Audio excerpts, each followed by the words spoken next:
Olá pessoal, espero que estejam todos bem e espero que vocês já tenham assistido a parte 1 da nossa aula. Esta é a parte 2 e nós iniciaremos a nossa discussão sobre eficiência de sistemas de armazenamento. Tá. Aqui pessoal, a ideia é a gente fazer algumas definições técnicas, tá? E aí eu vou diferenciar entre armazenadores elétricos e eletroquímicos do restante das tecnologias, tá? Nos armazenadores elétricos e eletroquímicos, é muito comum a gente discutir, né, o armazenamento do sistema em função da carga elétrica armazenada. Então, por exemplo, baterias. A gente tipicamente fala da capacidade da nossa bateria, né, que seria a quantidade de energia que pode ser recuperada do armazenador, mas a gente fala isso em unidades de carga elétrica, no final das contas. Então, quando a gente fala que uma bateria é uma bateria de 60 amperes-hora, por exemplo, uma bateria de um veículo convencional, a gente está querendo dizer, né, na verdade, que tem uma carga associada àquela bateria, porque ampere vezes tempo dá uma ideia de carga, né? A capacidade ela é definida, então, né, como sendo a integral da corrente no tempo. Tá? A gente também define a profundidade de descarga, que é a quantidade de eletricidade extraída do armazenador em relação à sua capacidade. Então, se a gente tem um sistema, por exemplo, completamente carregado, 100%, e a gente teve uma profundidade de descarga de 50%, quer dizer que nós extraímos metade da energia desse sistema. Se a gente tiver uma profundidade de descarga de 80%, quer dizer que nós extraímos 80% desse sistema. Já o estado de carga, ele indica a quantidade de eletricidade que ainda está disponível. Então, no caso, né, ele seria escrito, né, como a própria capacidade menos a quantidade de energia ou de carga que a gente retirou desse sistema sobre a capacidade total. Note que o estado de carga ele é o complemento da profundidade de descarga. Então, se eu tiver uma profundidade de descarga de 80%, o estado de carga do meu sistema é de 20%. Por que isso é importante, né? Saber o estado de carga do seu sistema dá uma noção se você precisa carregar o seu sistema ou descarregar o seu sistema. A gente também utiliza isso para proteger. Por exemplo, as baterias, se a gente descarregar ela demasiadamente, isso pode danificar o equipamento. Dessa forma, é interessante que nós temos essa limitação ali, por exemplo, do estado de carga. Já se a gente falar em outras tecnologias, a gente já fala na capacidade em termos de energia mesmo. Por quê? Porque falar em carga num sistema de armazenamento hidrelétrico é muito complexo. É mais fácil falar na quantidade de joules, né? Ou na quantidade de quilowatts-hora que está armazenado ali, né? Então, ao invés de fazer a integral da corrente, a gente trabalha com a integral da potência, tá? No tempo. Então, a gente tem a energia armazenada e ao invés de ter um estado de carga, a gente poderia falar no estado de energia, ou também, em alguns sistemas, fala estado de potência, tá? Esse estado de energia, no caso do nosso sistema, ele é basicamente a energia que nós temos disponível agora, dividido pela capacidade do nosso sistema. Então, espero que esses conceitos aí tenham ficado claros. Agora vamos discutir a eficiência, pessoal. A eficiência, tá, no sistema de armazenamento, ela é uma figura de mérito muito importante. Por quê? Porque a finalidade desse sistema é armazenar energia. Se eu estou jogando energia fora, o meu produto final, que é aquilo que eu quero injetar na rede elétrica, eu estou perdendo ele. Então, eficiência é um parâmetro crítico em sistemas de armazenamento. Só que ela não é uma definição muito trivial no sistema de armazenamento, porque a gente tem modos de operação diferentes e fontes de perda diferentes. Por exemplo, nós temos as perdas por transferência de potência, que seria a perda que nós temos quando a gente carrega o sistema e a perda quando a gente descarrega o sistema. Exemplo, num sistema hidrelétrico. Eu pego a eletricidade, vou ter que alimentar um motor, tem as perdas do motor, esse motor vai conectar numa bomba, tem as perdas da bomba, essa bomba vai jogar o fluido para um reservatório superior, tem as perdas do próprio fluido deslocando ali dentro. Perda no processo de carga. Perda no processo de descarga. Agora o fluido vai ter que se deslocar do reservatório superior para o reservatório inferior, tem as próprias perdas associadas ali ao contato do fluido com o tubo onde vai percorrer, tem as perdas da turbina, tem as perdas do gerador. Então, nós temos perda no processo de carga e descarga. E tem uma outra natureza de perdas, tá? Que são as perdas de autodescarga, tá? Que acontecem quando o sistema está desabilitado. Exemplo, se a gente armazenar energia num supercapacitor, ao longo do tempo, aquela energia armazenada ela vai diminuindo, porque existem perdas associadas ao próprio supercapacitor, existem correntes de fuga nesse sistema. Baterias. Baterias também são sistemas que sofrem um processo de autodescarga. É muito fácil perceber esse processo de autodescarga. Se eu carregar uma bateria hoje e deixar ela ali um mês, quando a gente verificar essa bateria, ela não vai ter energia armazenada. Interessante, né? Tipicamente, pessoal, uma aproximação razoável, tá? É a gente considerar, né, que a perda aí no processo de carga e descarga, ela é proporcional ao quadrado da potência que está sendo entregue pelo sistema, tá? Então, é uma aproximação. Por exemplo, se a gente pegar uma bateria, né, a gente sabe que o modelo mais simples de uma bateria, provavelmente vocês já ouviram falar disso, ela tem uma resistência interna. Né? Então, dependendo da potência que está sendo entregue por esse sistema, nós teremos uma perda nesta bateria aqui, que seria resistência vezes corrente ao quadrado. Pensando que essa tensão aqui é mais ou menos a mesma, isso aqui é equivalente a dizer que a perda, né, ela é proporcional à potência ao quadrado. Então, por que a gente coloca potência e não corrente, tá? Porque, por exemplo, em sistemas com supercapacitores, a tensão varia muito. A gente não pode assumir que a tensão é essencialmente constante. Então, uma aproximação razoável é considerar que a perda durante o processo de carga ou durante o processo de descarga, seria, né, a perda de transferência de potência, ela é uma constante vezes a própria potência que está sendo processada.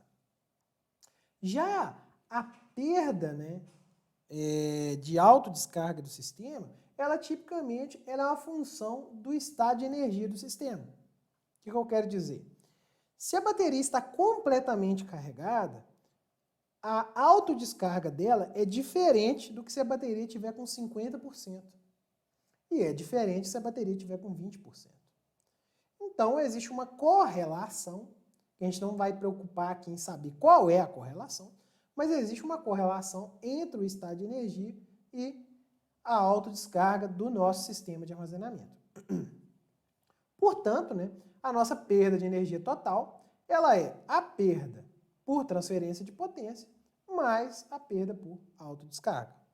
E é claro que a energia que nós vamos perder, né, durante um ciclo de operação do nosso sistema é a integral dessa brincadeira. Então, eu consigo calcular a quantidade de energia que eu estou jogando fora. Muito bom. Agora, vamos discutir aqui o conceito da eficiência global e normal. Tá? A eficiência global aqui, ela é tipicamente, ela olha para a energia. Tá? Então, isso é um conceito importante aí da gente discutir. A gente, às vezes, pensa em eficiência, por exemplo, em motores, né? A gente pensa na potência de entrada, potência de saída. Então, é uma eficiência instantânea que olha a potência. No sistema de armazenamento, como a variável tempo ela é importante, porque ela afeta, por exemplo, a autodescarga, a gente acaba trabalhando com eficiência em termos de energia. Né?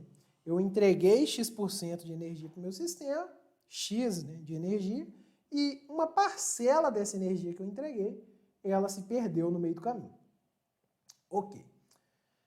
Existem dois tipos de eficiência, né? A gente fala da eficiência global normal, que a gente coloca esse zero nela aqui, e ela assume, né, que nós não temos alta descarga, tá? Outra questão para facilitar aqui o nosso equacionamento aqui, a gente vai assumir que a potência durante a carga e durante a descarga são iguais, tá? Então, a gente vai assumir que eu vou carregar o sistema com a potência constante, por exemplo, de 100 kW, e depois, na hora que eu vou descarregar, eu vou extrair 100 kW do sistema. Tá. A gente também tem a eficiência global real. Neste caso, eu tenho essa mesma assumption aqui, né, essa mesma definição, só que a gente coloca também a autodescarga. Então, no sistema, por exemplo, hidroelétrico, a autodescarga é praticamente nula, tá? E, consequentemente, a gente pode olhar para essa característica, né? Olhar para a eficiência global normal. Já num sistema com baterias ou supercapacitores, a gente tipicamente olha para a eficiência global real, porque a gente tem uma autodescarga considerável. Ok. E uma convenção que é interessante, que a gente geralmente coloca, né, para o sistema de armazenamento, é que a potência é positiva durante a carga, tá? Então, o nosso sistema de armazenamento, a gente olha ele como um sistema que absorve potência.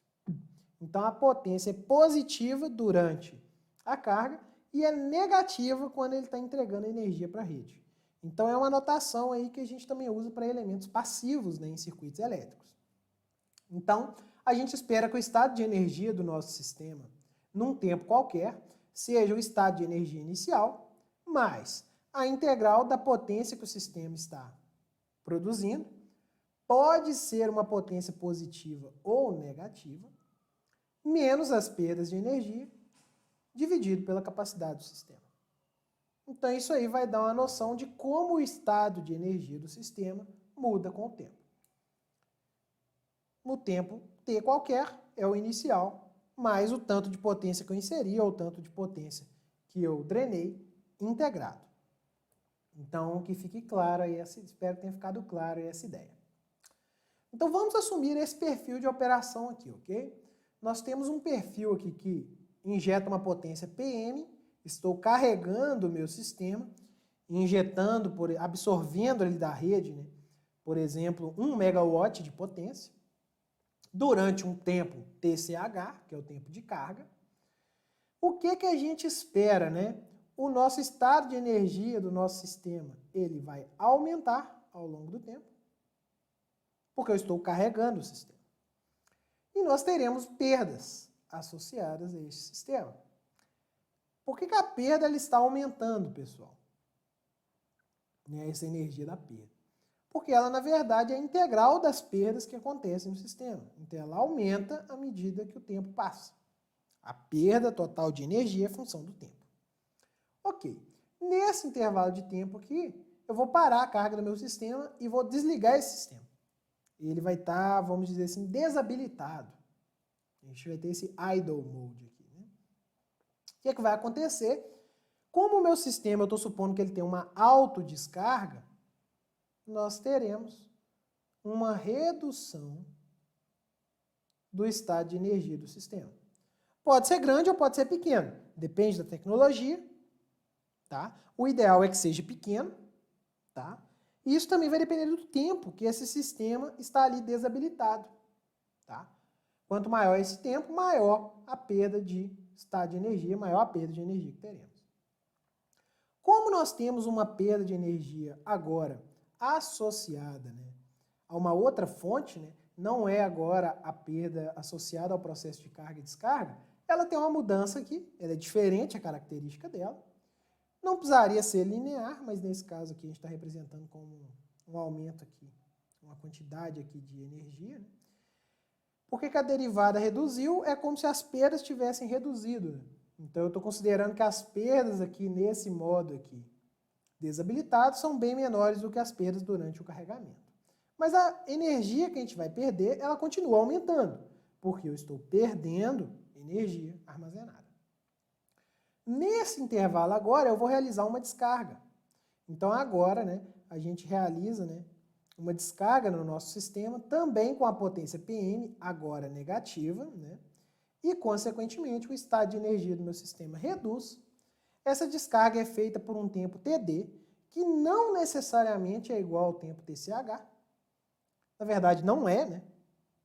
E, consequentemente, nós atingiremos o mesmo estado de energia inicial. Por que eu sei que esse tempo não é igual a esse? Se a gente entrega 10 megawatts para o sistema, por 1 hora, vamos dizer assim, a gente não vai ter 10 megawatt-hora armazenado. Por quê?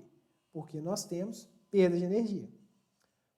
Como eu tenho menos que 10 megawatts armazenado, megawatt-hora armazenado, na hora que eu drenar 10 megawatts de potência do sistema, ele vai descarregar antes de 1 hora.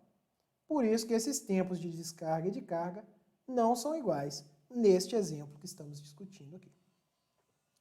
Ok. Qual seria a equação, então, da eficiência global normal do sistema? Tá? Basicamente, nós vamos ter uma relação, né, entre a energia total que eu entreguei para o sistema e a energia total que eu recebi do sistema. Qual que é a energia que eu entreguei para o sistema? Eu entreguei a potência PM de referência vezes o tempo TCH. É essa área. E qual que é a energia que eu recebi, né, que eu consegui entregar de volta para a rede? Seria essa segunda área. Então, a eficiência global normal, ela basicamente poderia ser escrita, né, como as potências PM são iguais, como a razão entre o tempo de descarga pelo tempo de carga. Isso aqui é menor que 1, porque, como eu mencionei, o tempo de descarga ele vai ser menor que o tempo de carga, para esse exemplo. E qual seria a eficiência global real? Então, a eficiência global real, ela seria a energia de carga que eu entrego para o sistema, menos todas as perdas de energia, dividido pela energia total que eu entreguei na carga. Perfeito. Qual que foi a energia total que a gente entregou? Da mesma forma que a gente fez aqui em cima, potência de referência vezes o tempo de carga. E quais que são as perdas de energia? A gente tem uma perda de energia associada à conversão de potência. Lembra que a perda por conversão de potência é proporcional à potência processada ao quadrado. Então, nós teríamos uma perda na carga, né? Durante a carga, ela seria alfa PM ao quadrado. Durante a descarga, alfa PM ao quadrado. Qual que seria a energia associada? Basicamente, alfa PM ao quadrado vezes a soma do tempo de carga, mais o tempo de descarga. Espero que tenha ficado claro. Isso aqui é a perda de conversão. E nós temos uma outra perda, que é aquele P0, que é a autodescarga do sistema, que vai depender do estado de energia. Essa perda aqui, a gente não vai tentar equacionar qual é a função dela. Lembra que lá atrás eu coloquei ela como uma função, né, do estado de energia. Mas se eu integrar essa função, a gente tem a energia total que eu perdi por autodescarga. Então, isso aqui seria a eficiência global real. Ok. Utilizando agora, né, se eu considerar, né, que o tempo de descarga do meu sistema, tá, ele é a própria eficiência que nós teremos vezes o tempo de carga, da onde que sai essa relação? Né? Essa relação, né, ela sai da seguinte ideia. Entreguei 10 megawatts para o sistema durante 1 hora.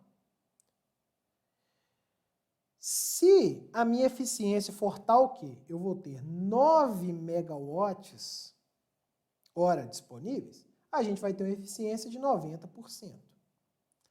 O tempo de descarga, se eu colocar 10 megawatts, não vai ser 1 hora, vai ser 90% de 1 hora. Então, a gente acaba tendo que o tempo de descarga é eficiência vezes o tempo de carga. Se eu substituir isso aqui dentro e rearranjar a equação, nós vamos chegar nessa expressão feia aqui, né? Que vai depender desse fator de perdas, da potência que está sendo processada pelo nosso sistema, a integral aqui da perda por autodescarga e alguns termos aqui no denominador. Essa expressão ela ainda está um pouco feia, mas o nosso papel agora vai ser identificar aqui o significado físico de cada um desses pedaços dessa expressão. E a gente vai chegar num resultado bastante interessante ali no final. Então, primeira coisa, vamos definir a eficiência instantânea. O que é eficiência instantânea? Eficiência instantânea é a razão de potências, da mesma forma que a gente faz no motor de indução, por exemplo. A potência de entrada é tantos watts, a potência no eixo é tantos HP, a eficiência é 80%, 90%. Então vamos lá.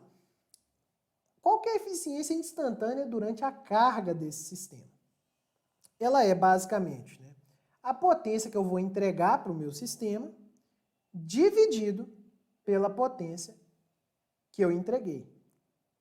A potência total que foi entregue. Qual que é a potência que chega, por exemplo, para as baterias? Ela é a potência que eu drenei da rede menos a perda durante a carga. E qual que é a potência total que eu entreguei para o sistema de armazenamento de energia? A potência PM. O significado físico aqui, pessoal, é só vocês pensarem o seguinte, né? Eu tenho a rede, eu tenho um meio de campo e tenho o meu sistema de armazenamento aqui. Bonitinho. A rede vai entregar uma potência PM. Eu tenho perdas aqui que valem alfa PM ao quadrado. Consequentemente, eu vou entregar para o meu sistema de armazenamento a subtração dessas duas potências. Se a gente simplificar, né, cortar o PM aqui, a gente vai chegar nessa expressão. Qual que é a eficiência na descarga? Na descarga é um processo similar, tá? Só que agora o que vai acontecer? Eu vou ter a rede, tenho o meio de campo, tenho meu sistema de armazenamento. Eu vou entregar para a rede uma potência PM. Lembra que eu vou entregar PM para a rede. Eu tenho uma perda no meu sistema de armazenamento, que é o alfa PM ao quadrado. Então, quanto que as baterias, né, ou supercapacitores, eles têm que fornecer? A soma dessas duas potências. Então, a eficiência instantânea de descarga é a potência que está sendo processada dividido pela potência total que eu estou injetando, mais as perdas no sistema. Se a gente simplificar, a gente chega nessa expressão. Por fim, nós temos um fator de autodescarga. O que é o fator de autodescarga? Eu tenho toda a potência que foi entregue para o meu sistema de armazenamento durante o processo de carga, energia total entregue, e a energia total perdida por autodescarga. Então, essa razão é denominada fator de autodescarga. O que isso fala para a gente? Se a minha autodescarga aqui, se essa energia for uma energia muito grande, eu vou ter um fator de autodescarga baixo. Quer dizer que o meu sistema tem uma eficiência ali de armazenamento ruim, visto que eu não consigo, né, por muito tempo, ter aquele valor de energia armazenado. Espero que o significado físico tenha ficado claro.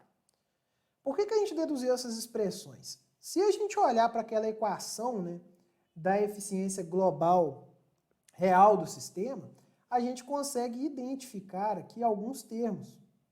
Então, esse cara aqui é a própria eficiência de carga do sistema que a gente acabou de deduzir. Esse termo é a própria eficiência de descarga. E esse termo é o fator de autodescarga.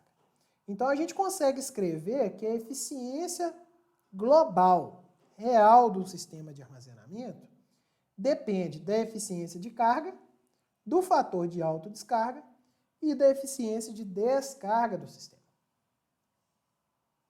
Por que que isso é importante, né? Por que que a gente teve todo esse trabalho para chegar até aqui? Note, pessoal, que a eficiência global do sistema ela é função das eficiências instantâneas. E mais importante que isso, nós temos um produto de eficiências. Qual que é o problema? Eficiência é um número menor que 1. Produto de números menores que 1 só reduz o número. Suponha que na carga nós temos uma eficiência de 91%. Suponha que a autodescarga desse sistema seja 1%. E suponha que nós temos a eficiência de descarga de 90%. Não são números ruins, tá? Não são números ruins. Nós temos uma altíssima, né, eficiência, 91% para um motor é um número fantástico, né? Se a gente multiplicar isso aqui, pessoal, Esse menos esse dá 0,9 vezes 0,9 dá 0,81. Que já não é uma eficiência tão boa. Nós vamos jogar 19% da energia fora. Então, pessoal, essa expressão mostra que se a gente quiser otimizar a eficiência de um sistema de armazenamento, a gente tem que otimizar todas essas etapas, minimizando a autodescarga e maximizando a eficiência durante a carga e a descarga. Tá?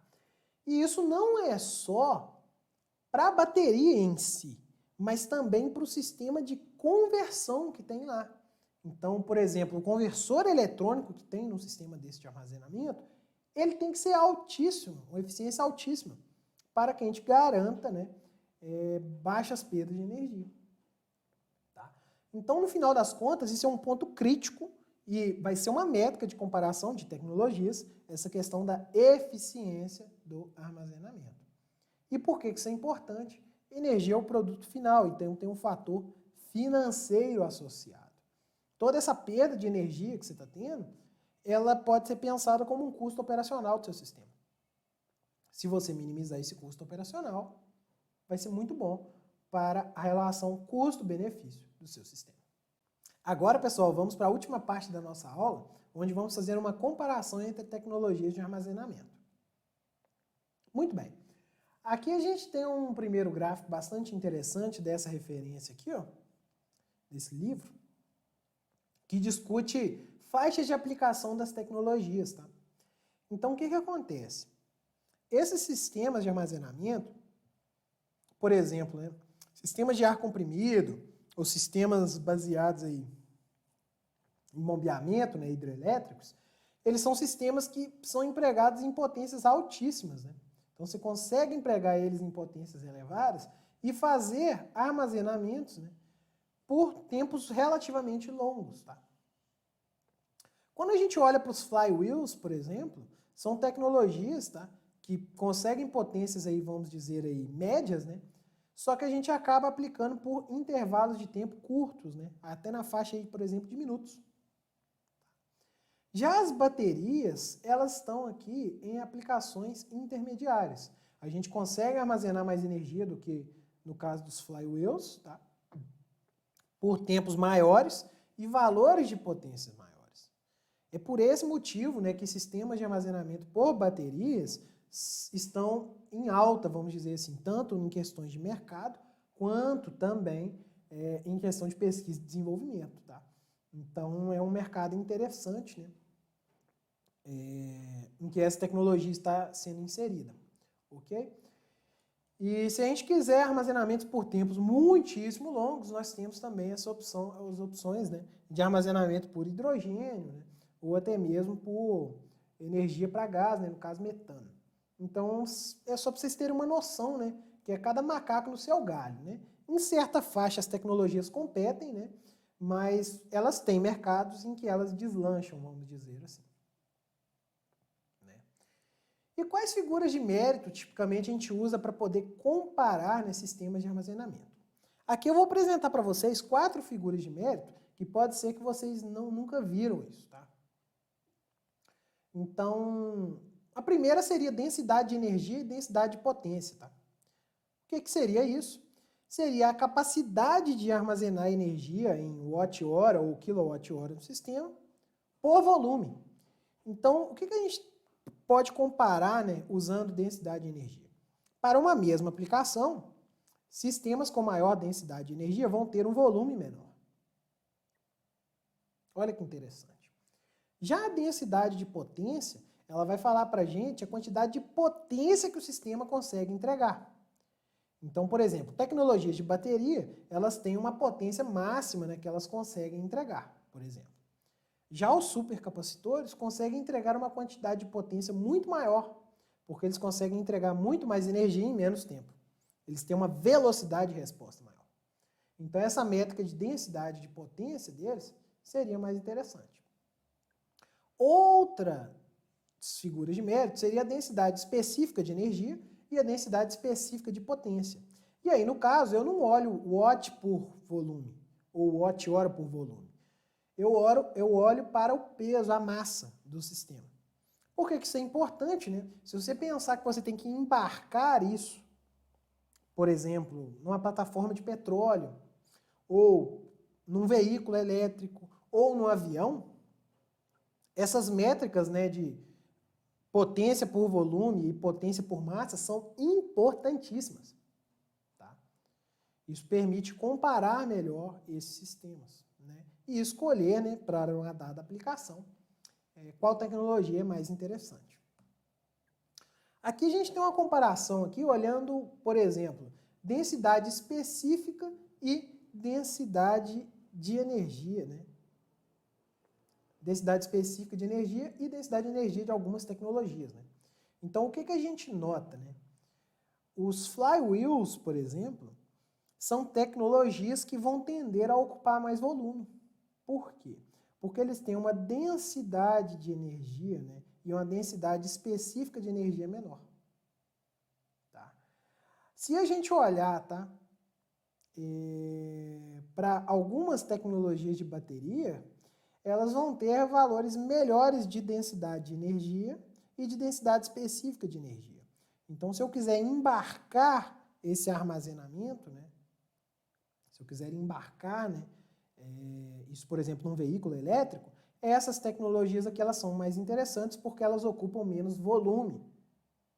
Então, por exemplo, em veículos híbridos, sempre um problema é a questão de porta-mala, né? Porque tipicamente se usa uma parte do porta-mala para fazer o armazenamento de energia. Então, com essas tecnologias aqui de bateria, a gente conseguiria reduzir, né, o volume aí de porta-mala que seria utilizado aí para fazer o armazenamento do veículo híbrido. Se a gente for para essas tecnologias aqui, apesar de serem tecnologias que conseguem entregar energia mais rápido, elas ocupariam muito mais volume. Por isso que a gente não vê um veículo elétrico todo alimentado com supercapacitores. Outro gráfico bastante interessante, tá, é o gráfico de Ragone. Tá? Esse é um gráfico que vocês vão encontrar em diversas literaturas. Tá? Isso é uma figura de mérito que permite comparar, tá, a densidade específica de energia, tá, e a densidade de potência. Tá? Então, a gente permite comparar a quantidade de energia que a gente consegue armazenar por quilograma e a quantidade de potência que a gente consegue fornecer com a tecnologia por quilograma. Então, o que é interessante? A gente nota aqui que os capacitores, né, eles tipicamente são sistemas, né, que têm elevada densidade de potência. Ou seja, para entregar 1 watt de potência, eles são muito mais leves, tá, do que outras tecnologias. Só que eles não conseguem armazenar muita energia. Então, a densidade aqui específica aqui de energia deles, né, ela é muito baixa. Tá? Então, a gente tipicamente, quando vai para armazenamento de energia, né, com maior potência, a gente acaba indo, por exemplo, para baterias ou para células combustíveis. Tá? Visto, né, que a gente consegue valores maiores ali de densidade específica ali de energia. Então, note, né, que, por exemplo, as células combustíveis elas têm os maiores valores. Isso quer dizer que, para, por exemplo, um sistema de 10 kWh, as células combustível elas conseguem ocupar muito menos massa do seu sistema. Elas são muito mais leves. Então, vamos pensar num veículo. Né?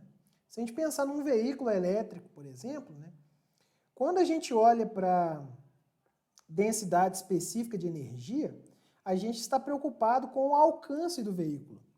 Quantos quilômetros esse veículo ele vai ser capaz de percorrer sem necessitar de uma carga. Quando a gente olha para a densidade específica de potência, ou seja, a gente vai acabar olhando para a aceleração do veículo.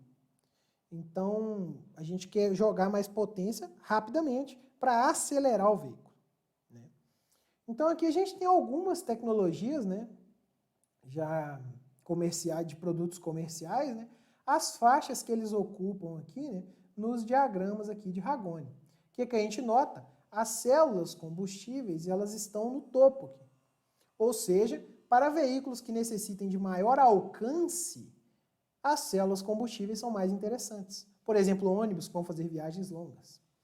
Se a gente olhar para veículos completamente elétricos, né, nós também temos aqui, né, elevados aqui requisitos de alcance, né, e também nós temos requisitos de potência, né, típicos aí dos modelos aí de veículos do mercado, né.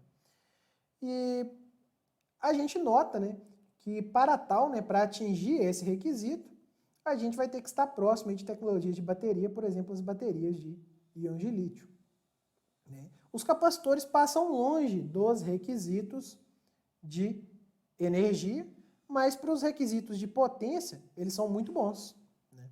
Então, é comum a gente ver também combinação de tecnologias. Por exemplo, usar supercapacitores para ter uma grande aceleração no sistema e utilizar baterias para ter um maior alcance. Então, seria uma abordagem híbrida, né? Aqui a gente teria, no caso, um veículo elétrico recarregável e aqui a gente teria um veículo híbrido, tá? Que neste caso ele não é recarregável na rede elétrica, né? O próprio sistema de combustão interna dele ali é que faz o carregamento das baterias durante uma frenagem, por exemplo, né? Então é interessante perceber, né, que dependendo aqui da tecnologia, por exemplo, aqui de bateria ou de armazenamento que a gente está utilizando, nós vamos ter performances diferentes em termos de densidade específica de potência e densidade específica de energia, tá? E dependendo do requisito, se é alcance ou se é aceleração, uma tecnologia vai ser mais interessante que a outra. É para isso que esse diagrama de Ragone serve, né? Então aqui a gente tem um outro mapa aqui que mostra tipicamente as faixas de projeto, né, de veículos elétricos, dependendo do tipo, né? No caso aqui nós temos veículos elétricos completamente elétricos, seriam veículos híbridos que podem ser carregados na rede elétrica e veículos híbridos que não são recarregáveis na rede elétrica, né? Então, esse gráfico vem de um artigo bastante interessante.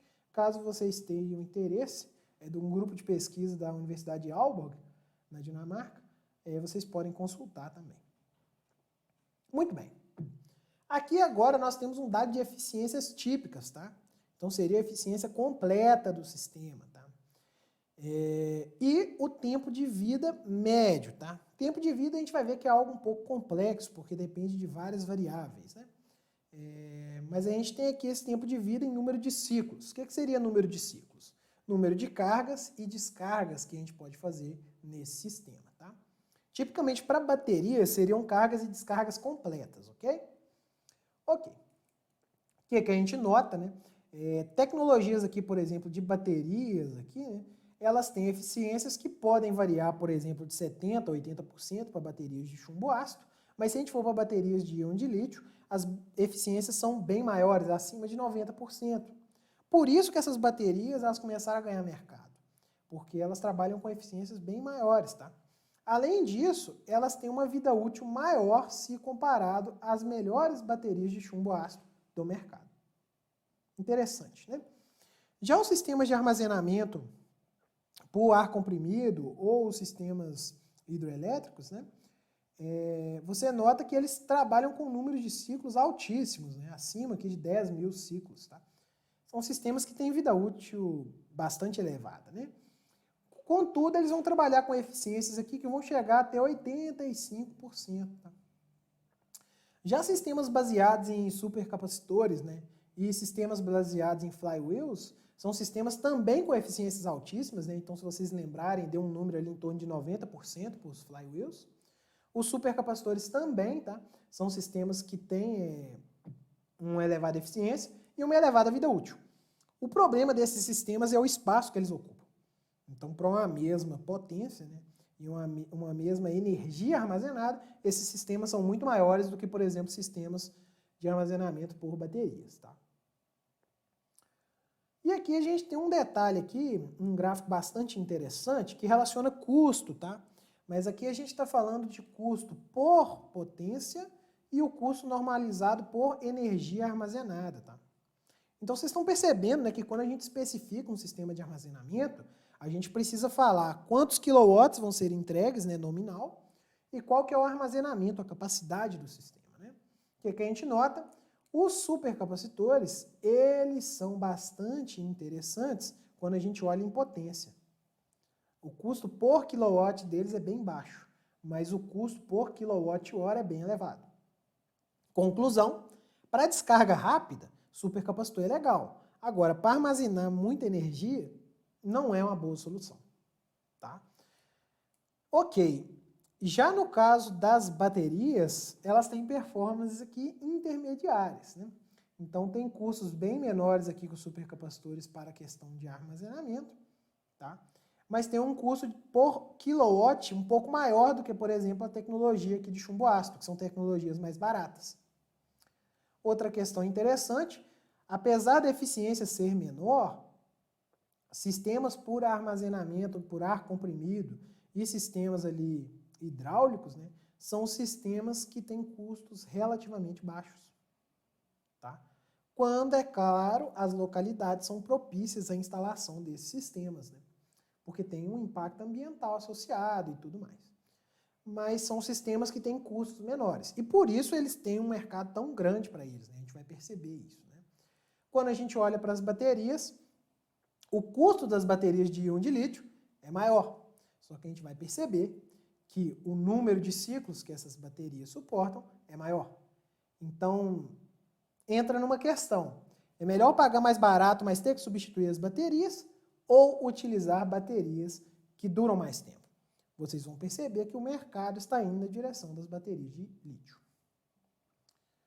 Aqui um resumo final, né, de toda essa comparação, é uma tabela que eu aconselho vocês a digerir ela com mais tempo depois, né? Mas a grande questão é notar as taxas de autodescarga dos sistemas, né? Então, supercapacitores são sistemas que têm altas taxas de descarga, né? Se a gente comparar, por exemplo, tecnologias de baterias aqui, né? Elas têm autodescargas bem menores, né? As densidades de energia e as densidades de potência a gente já comparou, né? Aqui a gente tem uma questão de eficiência, né? Então a gente nota que sistemas com supercapacitores têm eficiência bastante alta. Se a gente for para sistemas, por exemplo, hidroelétricos, são sistemas que têm uma eficiência menor. Uma questão que eu vou chamar a atenção aqui, nesse range de potência a gente também discutiu.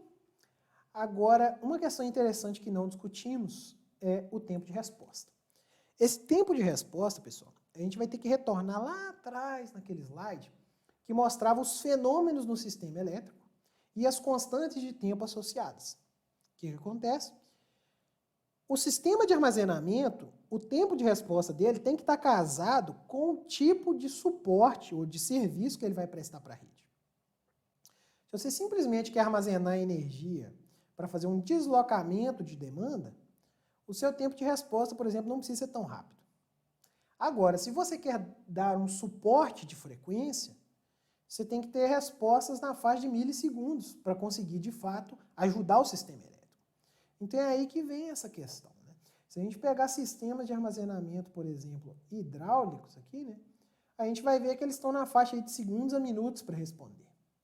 Se a gente pegar supercapacitores, eles respondem em milissegundos. Se a gente pegar flywheels, respondem em milissegundos. Se a gente olhar baterias em geral, respondem em milissegundos.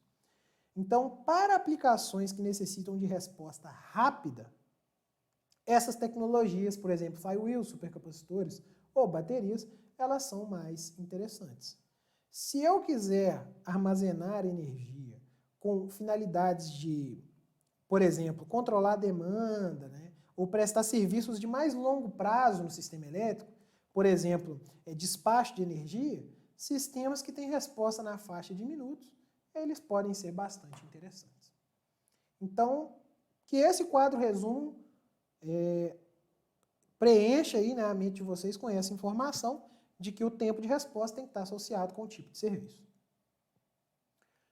Um pouco aqui falando do mercado, né, tem aqui uns dados aqui interessantes aqui, né? Eu extraí ela dessas duas referências, depois se vocês podem consultá-las, caso queiram mais informações. Aqui a gente tem uma visão do mercado global, tá? A gente nota que os sistemas, né, associados à hidroeletricidade, eles são muito maiores, tá? Isso acontece, primeiro, porque esses sistemas, eles são mais antigos, segundo, porque esses sistemas são baratos, terceiro, porque esses sistemas, quando instalados, são instalados em valores de potência muito elevados. Então, Então você tem sistemas desses aí de centenas de megawatts de potência, né? Ok, se a gente olhar só esse pedacinho aqui, ou seja, sistemas excluindo os hídricos, né, nós vamos ter aí sistemas de armazenamento que ao longo dos anos aí, né, em 2018 já subiu a faixa de 3 gigawatts de potência. Tá?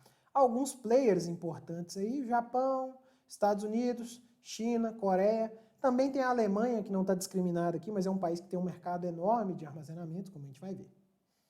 Aqui a gente tem o market share das tecnologias. Eu chamo a atenção para a cor laranja, que seriam as baterias de íon de lítio, né, que está aumentando consideravelmente, né. A gente também tem armazenamento baseado em outras tecnologias, né, de bateria.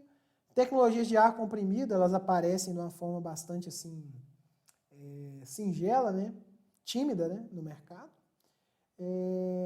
Mas você percebe que grande parte desse aumento está associado a tecnologias de baterias ou supercapacitores aí.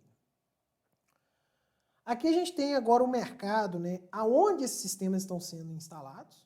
Então a gente nota que tem uma grande quantidade que está instalada antes do medidor, ou seja, são sistemas que estão sendo instalados nos consumidores de eletricidade, para prestar serviço para consumidores, e essa parcela menor seria para sistemas que dão suporte à rede elétrica.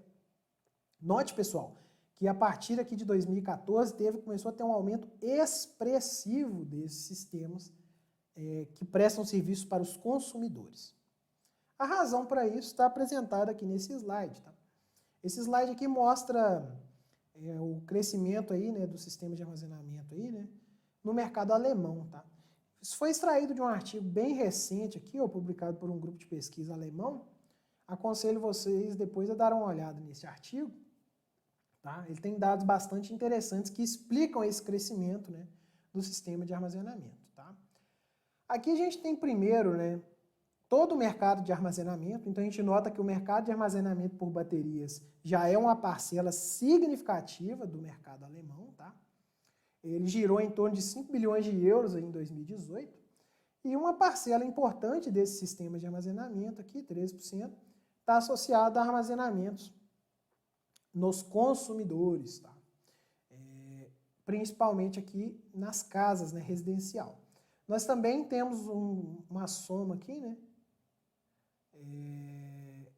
associada aos sistemas industriais e de grande escala. Né? E qual que foi a principal razão? Tá? Aqui a gente tem uma evolução do preço da eletricidade, pessoal, para consumidores, né, residenciais. Isso aqui está em eurocents, tá? Por quilowatt-hora. O que a gente nota? Esse aqui é o preço da eletricidade comprada. Isso aqui é o preço da eletricidade vendida para a concessionária, né, por meio de sistemas fotovoltaicos. Então, no Brasil, a gente não tem essa característica ainda. Né?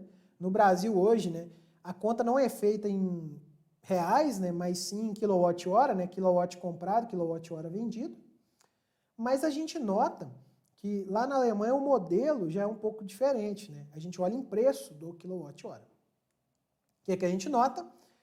O preço do quilowatt-hora comprado, né, ficou relativamente estável, né? A gente observa um crescimento, né? Mas o quilowatt-hora vendido ele reduziu bastante. Ou seja, né, visto que começou a ter uma grande integração de sistemas fotovoltaicos nos sistemas de distribuição da Alemanha, o que eles fizeram? Começaram a reduzir o preço. Então, o sistema fotovoltaico, por si só, conectado à rede, começou a ficar um negócio menos rentável. O que o pessoal começou a fazer? A instalar baterias e, ao invés de injetar energia na rede, a gente simplesmente deixava o seu consumo de eletricidade em zero. Ou seja, eu deixava de consumir eletricidade da rede. Então, isso fez com que, a partir ali de 2013, né, que se vocês olharem, né, foi um ano que já começou a ter uma queda significativa aí dos preços, né, de 2012 para 2013, da energia fotovoltaica, do tanto que a concessionária pagava pelo quilowatt, a gente nota um aumento expressivo na instalação de sistemas de armazenamento. Tá? Outra coisa interessante, em 2013, né, a gente teve uma maior instalação de baterias de chumbo ácido, né? Então o market share dessas baterias era muito maior. É uma tecnologia mais antiga, mas a tecnologia de íons de lítio foi se desenvolvendo, principalmente pela indústria dos veículos elétricos, e, consequentemente, em 2018, a gente observou que mais de 90% aí dos sistemas eram sistemas de baterias de íon de lítio. Então é interessante perceber, né, que esse modelo, a mudança do modelo de tarifação, né, fez com que os sistemas de armazenamento de energia começassem a se tornar cada vez mais rentáveis, né, para o consumidor final. Tá? Então é um mercado que ainda não está desenvolvido no Brasil, vamos dizer assim, né? A gente já tem um modelo, a gente vai discutir isso posteriormente, né, que é o modelo de tarifa branca, né, que a gente tem uma diferenciação tarifária dependendo do horário, e aí neste caso, né, os sistemas de armazenamento eles já começam a ser interessantes, né, para poder vender a energia ou deixar de consumir energia no horário que ela é mais cara. Então é um possível mercado, né, um mercado promissor aí para os sistemas de armazenamento de energia no Brasil. Neste ponto, pessoal, gostaria de agradecer a atenção de vocês e até nosso próximo vídeo.